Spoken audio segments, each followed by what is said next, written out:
What's going on, everybody? It's the Hook Cam back again with another film breakdown. This time we're taking a look at Matt Stafford, and the whole reason why I'm making this video is because I really do think Matt Stafford is one of the better quarterbacks in the NFL.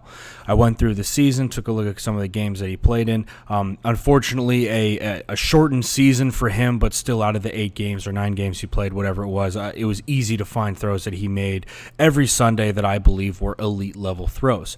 And I wanted to really go through, break those down, show you guys what I'm seeing and why Matt Stafford is a legit quarterback in the NFL and why I don't understand why he's not talked about. But again, just trying to showcase his talent, trying to put everybody a little reminder, a little feather in the cap that Matt Stafford is still a great quarterback. And before we dive into that, if you guys could, it would mean the world to me if you could subscribe to my channel, first and foremost, the Hook Cam. Check out my podcast. It's called Couch Coaches. There's going to be a link in the description below for all of this. And then, of course, hit me on Twitter, the Hook Cam. I'm trying to get on my Twitter games. Guys, I do want to give a quick plug to Luke G and the Detroit Sports Alliance. They do a great job of covering anything Detroit, Red Wings, Tigers, Pistons, Lions, whatever you like. If you're a Detroit sports fan, you got to check them out. Detroit Sports Alliance. They have YouTube live videos every Tuesday and Thursday where you can pop into that live chat, ask some questions, ask them their opinion with the draft, with Stafford, with whatever you want. If you're a Lions fan, if you're a Detroit fan and you're not subscribed to them already, I don't know what you're doing. Check them out. Very positive, great dudes. They know what they're talking about, and I really think that you guys would enjoy. Now let's get back to this video. Some of the stuff that I saw early, this is from the Chargers in week 2. All that we're going to get with this, and something that the Chargers were doing a lot, is they were running cover 1, right? And that's all this is going to be, cover 1. We're pretty much locked up across the board from there. Their safety, they're going to try and kind of, I think they're doing this to try and scramble Stafford, but what he really does is he just brackets number 2, who's going to come across the field here. Now, what they're running with this concept-wise is they're running an out and up, kind of like that route you see in Madden, and I hate relating things to Madden, but it's essentially it's that. Now this safety is going to work over and he's going to cover number 2. He's going to bracket number 2, excuse me. This safety is actually going to bite on that route, and it's going to leave a lot of open space down here for Stafford to hit this receiver coming off press, which is what he does.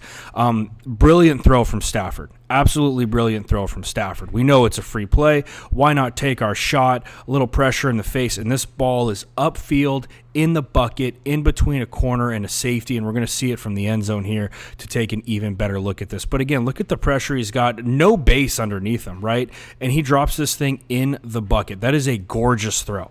Only spot that his guy can get it. Good play by the DB, right? He's got a hand up. He's got an arm around. Not really PI, but this ball is just beautiful in the bucket. And again, all the credit to the receiver in the world to get both feet in on that one. Just an outstanding play. Now, a little bit easier coverage to read on this one, right? It looks like it's pretty much just going to be cover 1. Very, very simple across the board. The Chargers are going to, again, try and bracket number 2 with this safety. There must have been something they saw on film, and that's why they did that. Now, inside the 30, something that a lot of teams like to run, especially when you've got a cat with an arm like Stafford, is double post. Right? And all that you get with double post is you're basically putting the safety in a bind, right?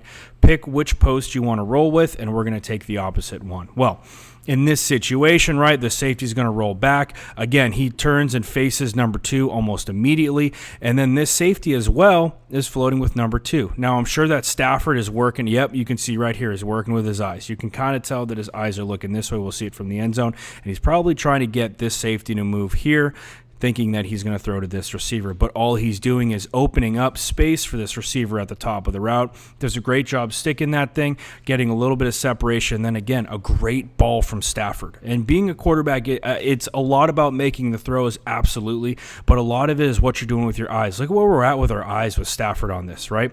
He's looking to the left side of the field here, and he ends up throwing this thing back across the field to the right side, and just a dime with ball placement. I mean, this thing's on upfield shoulder, but we're talking 30 yards upfield. Defensive backs got no chance on that play, and it's a touchdown for the Lions. Great play by Stafford on that, and again, just one of the couple of things that I got to emphasize for Stafford, because there's not a lot of love up there in Detroit. And from what I hear from some of my friends who are up there, there's not a lot of love in the media or the fans as well, so I got to give a little shine to 9 in the situation. Now, with this game against the Chiefs, we're going to get a weird coverage here. We're going to get cover 3, but it's going to be rolled to kind of weird because it's out of an empty set. We're going to roll here. He's going to take the flat. We're going to roll here with our safety, and then this will take anything deep. Now, of course, if he rallies to the flat here, if this route doesn't take anything deep, if that makes sense. But this is the concept side, so we'll focus on this. We're going to get a curl out of number 1, which the safety is going to jump. All right, now with number 2, we're going to run a bender. Right now, it's an impressive throw because we're going to get a linebacker who's dropping in front of that bender right there. So essentially now with Stafford, we have to throw over this guy and in between this corner and this linebacker. Difficult throw to make. Doesn't look like it on film, but that's a very, very difficult throw to make, and we'll take a look at it from the end zone here. First and foremost, I love the fact that Stafford can pick this defense apart. And look at off the snap, what are we doing again? Manipulating that safety that's dropping with our eyes because he's not even looking at the cat he wants to throw to. Then we're going to put this ball right over the head of 50. Great ball placement, right in the middle of this dude's chest. You'd like it maybe to be a little bit more upfield shoulder, but hey, when he's throwing that ball and when you're beating the coverage like that, you don't really care. Now, moving on to this goal line play, right? A couple of really interesting things that go on with this. We're going to motion our back out. For the most part with this coverage-wise, we're going to get Sorensen dropping back here. It's basically going to be cover 1, okay? Now, with the combination side down here, what we're going to get is a curl basically from our number 1, and again, that bender from number 2. And we're going to basically be manned up across the board. But where this ball is thrown and how fast it's thrown is an absolute dime. Really, really good job here. This backer is going to wall off here with 2, but since he's working upfield, he's just going to take whichever shows up next, which is going to be this back. So he's going to shut it down here. This backer is going to shut down in front of 2. This is actually cover 2, right? Because we're going to drop here with this safety, drop here with this safety. That's going to be where the middle of the field opens up. Now, Sorensen sees this, but it's at the last second. And again, it's because of what Stafford does with his eyes during the play. We can see right here, this ball is getting thrown, and this is the pocket that he has to throw into. This linebacker's locked on with this curl that's shutting it down right here, and this ball is just an absolute dime. It's all about timing. It's all about getting that ball in quick, and that's exactly what 9 does on this play. We'll see it from the end zone. You can see Sorensen drop there. Boom. We got another safety over here that's going to drop and take anything on the field on that side.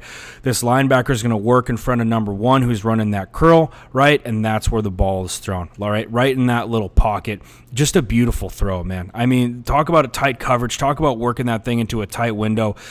Stafford isn't still an elite talent in the NFL, and people are not talking about him and just want to bring him some shine, man. That's all, because he deserves it. He's been through a lot in Detroit, but he's putting up great numbers, and he's an outstanding quarterback. Now, this next play, pretty simple as far as coverage goes. It's just going to boil down to cover 1, as I'm sure you guys saw pre-snap. We're basically pressed across the board, and this is some of the stuff that the Chiefs will get caught in, and it'll end up burning them because we're all basically pressed up across the board. Stafford's going to take a one-on-one matchup. You've got a safety that's almost, 25, 30 yards deep. He's going to take his matchup on the sideline every time. And again, he's one of the best at throwing those, outside the numbers throws. This is a ball that's a lofted back shoulder, which is one of the harder balls to throw in football because you have to gauge that speed of the receiver, right? And a back shoulder throw is usually it's a laser, it's a dime. You're trying to hum that thing in there. Well, the ball like this, you're trying to find that happy medium of lofting it in there, but still getting that back shoulder where only your receiver can make the catch, where he can go up, he can elevate. This corner's got no chance. His back's completely turned to the ball. Absolute dime from Stafford, and his receiver gets 2 feet in on the catch. Got to give him some shine. That was an outstanding play on there. Now, moving on to this Packers game. This Packers coverage-wise, this is pretty simple, right? They're going to short motion this receiver in, and it's going to force the Packers to roll this safety down, showing that they're going to run this cover 1, right? We're pressed at the bottom. Maybe it's cover 3 because a lot of times with cover 3, they'll press the boundary corner, which is what we're getting here. But regardless, you get what I'm saying. Now, route-wise, what we're going to get is we're going to get that flat threat here with this route, and then we're going to run a really deep corner with this number 2 receiver. And what that's going to do is it's going to put this corner who's trying to chase and that safety over the top in a bind, right? We're throwing this ball that's probably 30 or 40 yards deep, and we're throwing it away from a safety and vertical enough upfield where this corner has no chance of getting this ball, right? This is a ball that's thrown that really only 2 or 3 quarterbacks in the NFL can make, but you would never know that Matt Stafford could make it right? You would never know that because the media doesn't give him a shine. Right here, look at where this is, right? We got our corner who's chasing underneath. We got our safety over the top, and this ball's put in the perfect spot. I mean, if this ball is thrown too far to the sideline, corner makes a play. If it's too far upfield, safety makes a play. But that ball's put right in the best spot, right in the bucket for 17 to make that catch and get a few more yards extra. Just a gorgeous throw from Matt Stafford. And again, just another reason why I still believe he's one of the best in the NFL. Now, last throw. Okay, last throw, playing against the Minnesota Vikings. Everybody knows Minnesota Vikings love to run their version of cover 2, right? Love to run some cover 2. Well, Lions have a beautiful play dialed up, quick little run action, and then we're going to run this big out that's basically at 10 to 12 yards or whatever it is, and then we're going to get a corner with our other receiver, right? And anybody who knows, this is essentially a smash concept, right? And a smash concept isn't just a curl and then a corner. It's any sort of flat threat with a route, right, which in this situation is going to be that big out. That's essentially your flat threat, and then you're going to get your corner out of number 1. And what you're doing is you're going to attack that zone right in between this flat corner and this deep second corner, right, that deep half corner. Really, really good. I love this play concept, right? Off of the run action, this receiver is going to break this route to the sideline. Great job by him. And again, just an absolute dime from Stafford. But what I love about it is where the ball placement is, right? And this is part of the swagger of Matt Stafford, right? Stafford's a gunslinger. Okay, now with this ball, he can throw it to the sideline and be safe, be conservative, right? You can see how he takes that hitch. He can throw this ball right here, and we're good to go. But he knows that he's going to lean it upfield and it's going to be a contested ball, but he trusts his arm to get it in there at the perfect spot. I mean, that is a dime. That is an absolute dime in the bucket for 17. Really, really good ball from him.